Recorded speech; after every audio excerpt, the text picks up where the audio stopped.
Hello guys, എല്ലാവർക്കും ഒരു പുതിയ വീഡിയോയിലേക്ക് സ്വാഗതം. അപ്പോൾ രാവിലെ തന്നെ ചോറും മോരുകറിയും ചെറുപയറുപ്പേരിയും മുട്ട പൊരിച്ചതുമാണ് ഗൈസ് കഴിച്ചത്. ആർത്തി മൂത്ത് തിന്നതാണ്. അങ്ങനെ ഞങ്ങൾ പുറത്ത് പോയപ്പോൾ കോളിഫ്ലവർ പൊരിച്ചത് കഴിച്ചു. എനിക്ക് ഇഷ്ടമാണ് ഇവിടുത്തെ കോളിഫ്ലവർ പൊരിച്ചത്.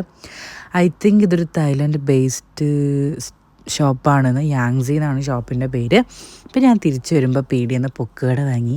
ഒരു പാക്കറ്റ് നിറച്ചും പൊക്കുവട ഉണ്ടായിരുന്നു. എനിക്ക് ഇഷ്ടപ്പെട്ടു. അപ്പോൾ എൻ്റെ വീട്ടിലുള്ള കുറച്ച് കെച്ചപ്പും കുത്തി ഞാനത് മൊത്തം കഴിച്ചു. ഇന്ന് കുറച്ച് ഹെവിയാണ് എൻ്റെ എല്ലാ ഫുഡും. അങ്ങനെ തിരിച്ചു വരുമ്പോൾ ഞാൻ കുർക്കുറ വാങ്ങി. എനിക്ക് ഓറഞ്ച് കുർക്കുറേനോടാണ് താല്പര്യം. പക്ഷേ ഓറഞ്ച് കുർക്കുറ ഇല്ലാത്തത് കൊണ്ട് മാത്രം ഞാൻ ചുവപ്പ് കുർക്കുറ വെച്ച് അഡ്ജസ്റ്റ് ചെയ്തു ഗൈസ്. അങ്ങനെ അതൊക്കെ തിന്നു. ഞാൻ കുറച്ച് ചിക്കൻ ഉപ്പും മുളകും മഞ്ഞൾപ്പൊടിയൊക്കെ ഇട്ട് പുരട്ടി വെച്ചിട്ടുണ്ടായിരുന്നു. രാത്രിത്തേക്ക് ഞാൻ 2 ഗോതമ്പ് ദോശയും പൊരിച്ചതും പിന്നെ മഷ്റൂമുമാണ് കഴിച്ചത്. അപ്പോൾ ഇത്രയേ ഉള്ളൂ എൻ്റെ ദിവസത്തെ ഫുഡുകൾ. അപ്പോൾ വേറൊരു വീഡിയോ കാണുന്നവരെ ബൈ.